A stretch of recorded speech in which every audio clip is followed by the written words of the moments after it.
Could you tell us a little about harmonious strength training? What is so special about this method? Well, as the name implies, it is harmonious compared to disharmonious or less harmonious methods of strength training that most people are familiar with. Most of our viewers perhaps are somewhat familiar with strength training. Maybe they've gone to the gym, maybe they lifted weights at home, maybe they got a machine, Bowflex for example, where you go against the resistance that the machine provides, or just simply lifting weights. And not all of those methods are particularly harmonious because they do not follow the principles of harmonization, of integration, of using more circular, non-stop culture movement, using full range of motion, using the full scope of the muscular mass. Basically, not all strength training programs and approaches are born equal. And what makes harmonious strength training special is exactly that, the utilization of the principles I'm talking about. It also helps you harmonize the physiology of the body with your physical actions. So the benefits of this training? Yeah, the benefits of the training are that you become more in harmony with how your body works. You understand how your body works better. You develop a greater ability to use your muscle mass to full extent, or at least a higher percentage of the utilization of the muscle mass. You may be familiar with the idea how we don't usually use the full brain capacity. Most of us use it maybe 10, maybe 15% of our brain capacity on a daily basis. Well, that's a pretty poor utilization of your brain. However, the brain is not the only thing that we're using relatively poorly. Our muscles also often use just the 10 or 15% of their full capacity. In other words, out of all the 100% of muscle fibers, maybe only 10% are firing when the central nervous system sends the signal to the muscles to contract. As a result, we don't feel strong. We also receive the signals kind of trickling down the wires late, sometimes minutes late, sometimes even hours late after they were sent. That's one of the reasons why after regular strength training, people often experience more tension. It's because they're still continuing to receive the signals of contraction in their muscles. Muscles are not stupid, they're not going to tense up for no good reason. They need to receive the signal from central nervous system. But if the signal is going down these wires that sometimes are crossed, sometimes going on a loop somewhere and just taking sweet time to make its way to the designated muscle, or sometimes it just gets lost in translation. And as a result, we are not feeling as strong and capable as we deserve to be with the muscle mass we have. So with this strength training, you're both getting stronger, but also the muscles being able to relax better. You're learning to engage more muscles or different muscles than you do with regular training. You learn how to engage your muscles to greater capacity percentage. So instead of 10, 15%, maybe you can engage them to 20 or even 30%. Now, it may feel like still, I'm only using 1/5 or maybe 1/3 of my full capacity of the muscle. But guess what? You're going to be twice as strong as a result compared to where you used to be if you were using it just 10, 15%. If you ever lifted weights, you do some exercises, you lift weights, and then afterwards, if you touch the muscles, it feels like there's a rope inside of the muscle. That's the tense fibers that actually got engaged. And the rest of the muscle was slacking off. It was actually not really being used, and that is the case with the majority of muscles. There are some few that actually are used a lot more for a good reason. They're mostly used in the eccentric phase of motion. I'm not going to inundate you with any theory of kinesiology, but just simply there is a concentric phase of motion and there is eccentric phase of motion. Concentric is when your muscle contract and you shorten the muscle. Eccentric phase of motion is when you contract the muscle, but actually it lengthens. How is that possible?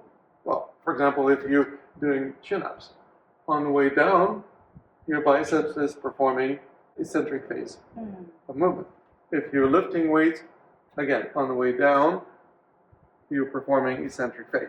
Yes. That is the phase of motion that actually helps with connecting nerve endings that are supposed to deliver the signals from the central nervous system to the muscle with the muscle fibers.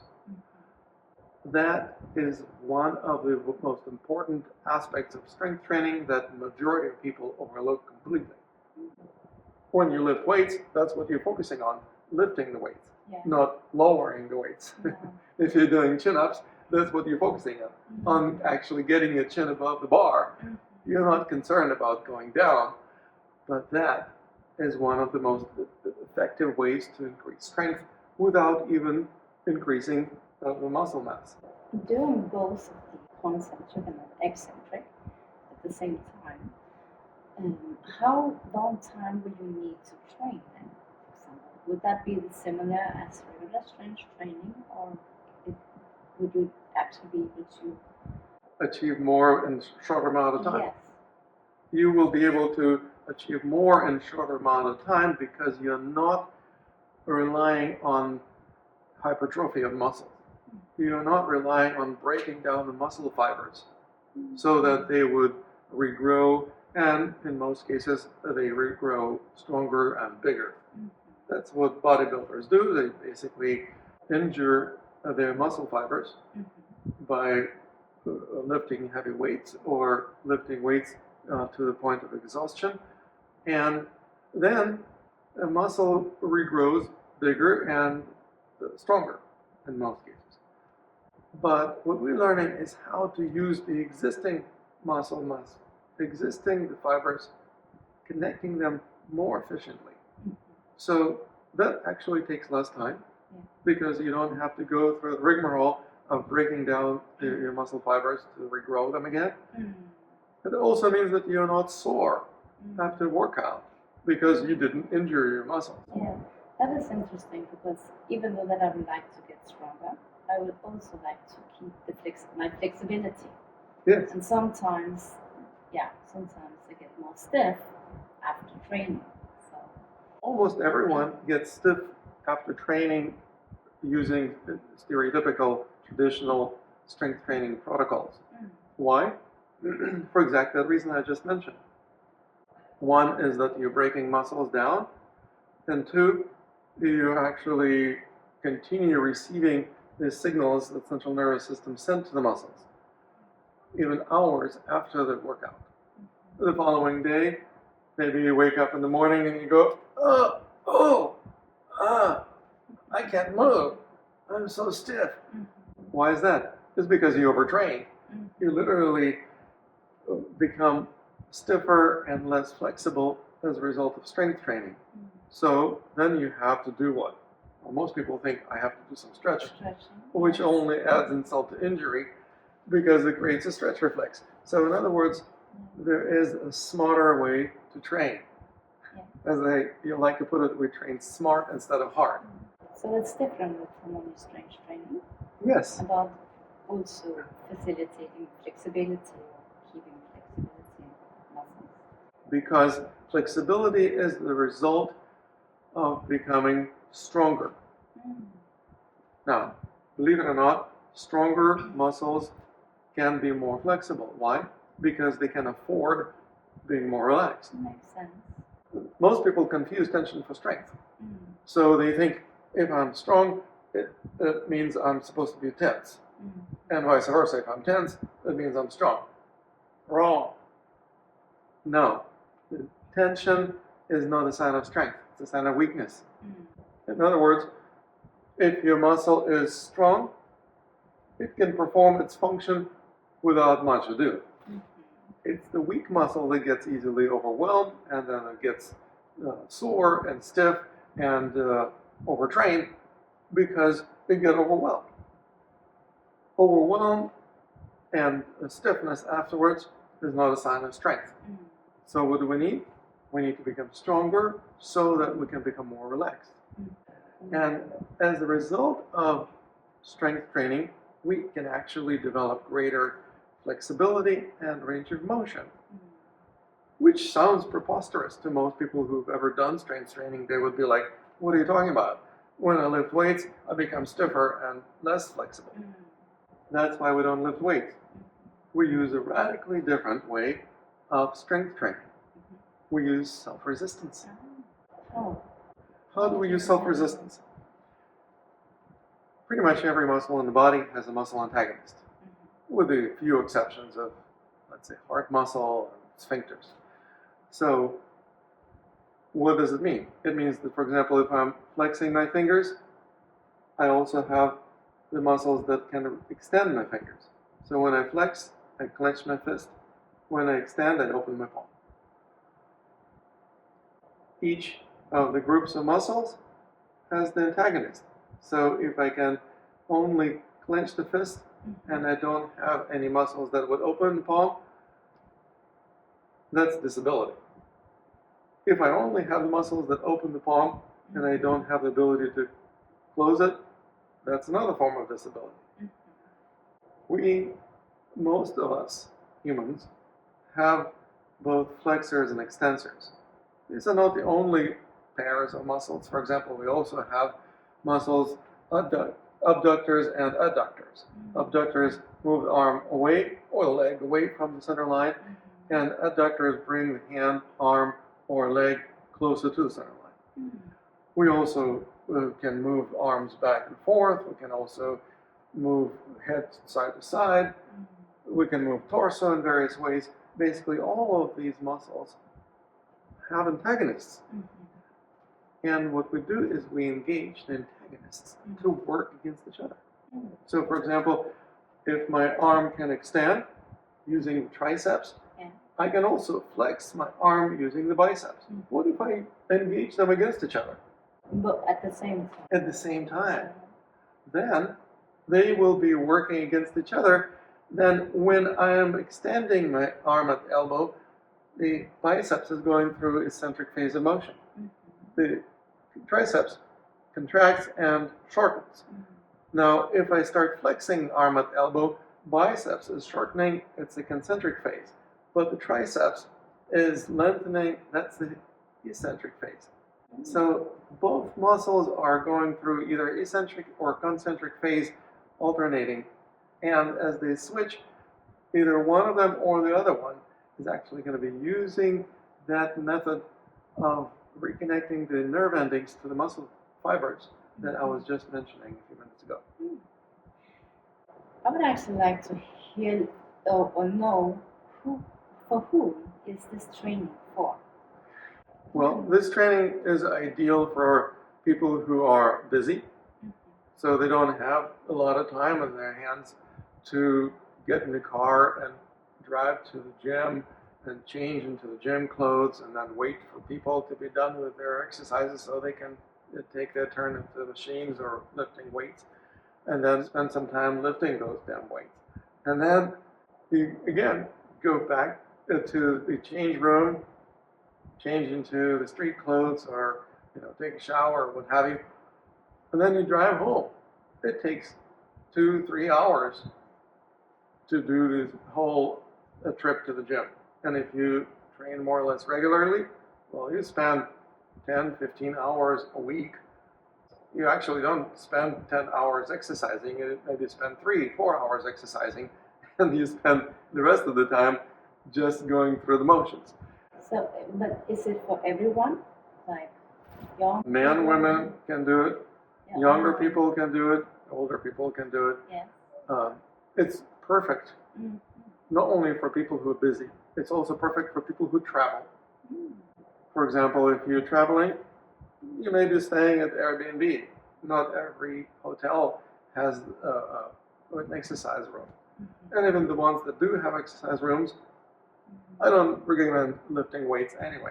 So don't bother with exercise room you can actually practice right in your hotel room or in the hallway or in the garden or in the park or wherever you are. Find small increments of time to train. You don't have to travel anywhere to a special place. You don't have to buy equipment. You don't have to change into special clothing. You don't have to listen to the silly music that they usually play in gyms. I know this because I used to own the gym. And I'm not recommending to people to go to gyms. Now, January is the time when most people decide, okay, this year I'm going to become fit, I'm going to work out, I'm going to lose some weight, so I've got to join the gym. In classical New Year's resolution, right? And then by February or March, most people are nowhere to be seen in the gym. Why? Because they dread going to the gym. Not only does it take a lot of time, the exercises most people do in gyms are not particularly pleasant. They are not just boring, but they also don't feel good. And the body feels sore and stiff afterwards. And the culture of movement engaged in most of those exercises is kind of start-stop robotic movement. You just do a certain number of repetitions and then do it again. And then do it again. It's like there's nothing intelligent about it. And what we do is we learn how to do it smart, do it in small increments. Anyone familiar with exercise physiology knows the term HIIT, or high intensity interval training. What does it mean? It means you exercise intensely, but for a limited amount of time. That's what interval means. Just do it for 5 minutes, 10 maximum. But you can do it in the morning, and then you can do it again at noon, and you can do it in the afternoon, you can do it in the evening, several times a day. Combined will give you that hour of workout, and you will actually get much more out of it. So you can integrate it into the day, Yes. and also adjust it when it fits. When it fits your schedule. If you live sedentary lifestyle, it's really helpful to get off your butt and do some physical movements. So what do? We literally get up and move in the very particular manner that I teach and practice. So there's a very special method of training that is unique in a way that it's not something that you can find anywhere else.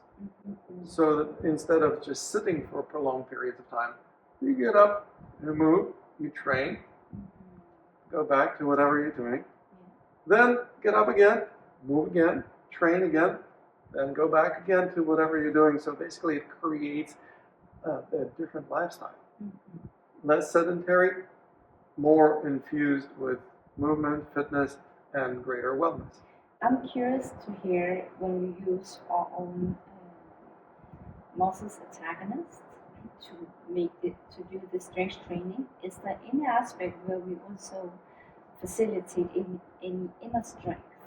It's similar to inner motivation, self-discipline, resilience. In other words, those qualities that most people don't develop consciously very often. That is exactly what most people develop as a result of doing harmonious strength training. They report becoming more resilient. They become more self-disciplined. Why? Because they actually have to tell themselves, okay, I gotta get up, I'm gonna move, and I'm gonna strength train. And nobody's telling me you can do it, or you're not doing it enough. No, I actually have to monitor myself.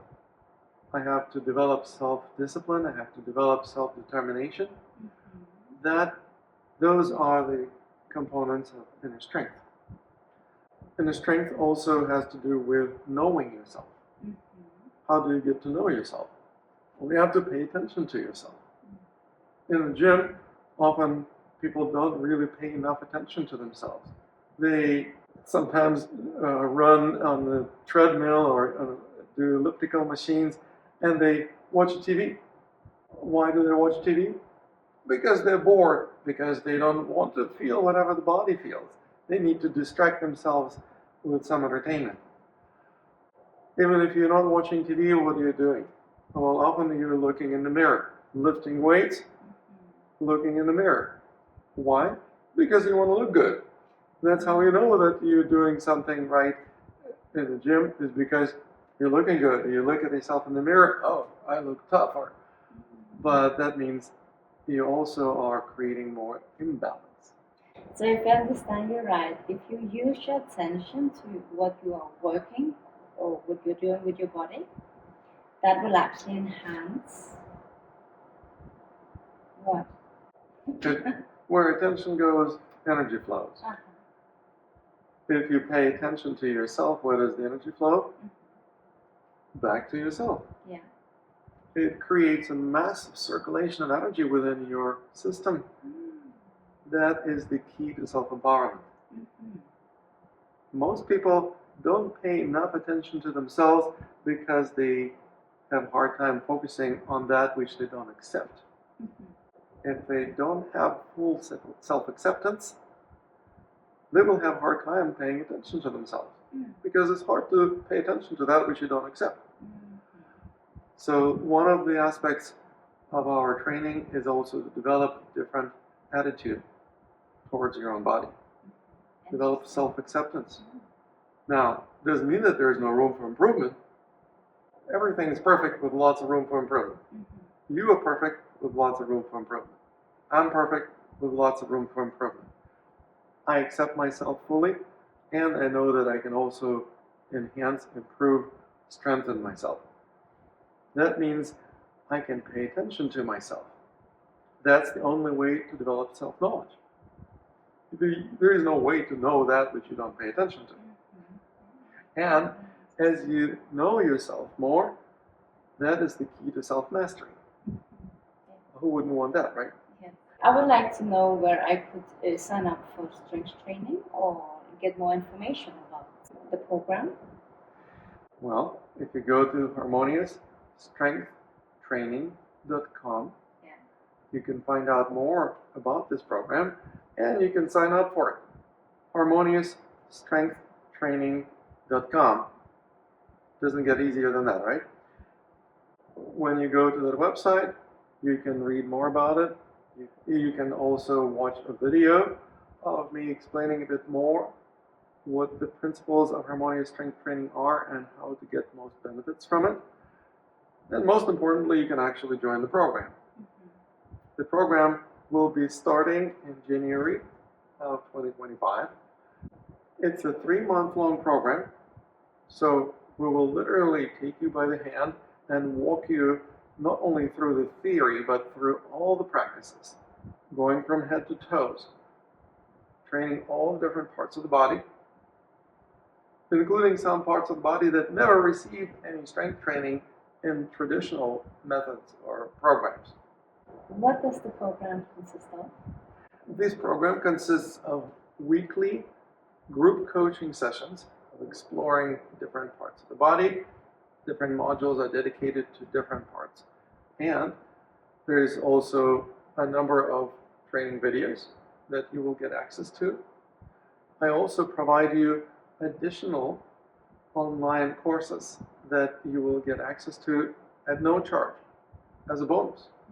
And something that I normally don't offer, but I will offer this time, and that is a one-on-one coaching session with me. That's right. I normally charge a lot of money for one-on-one coaching. You will actually receive a complimentary coaching from me at no charge.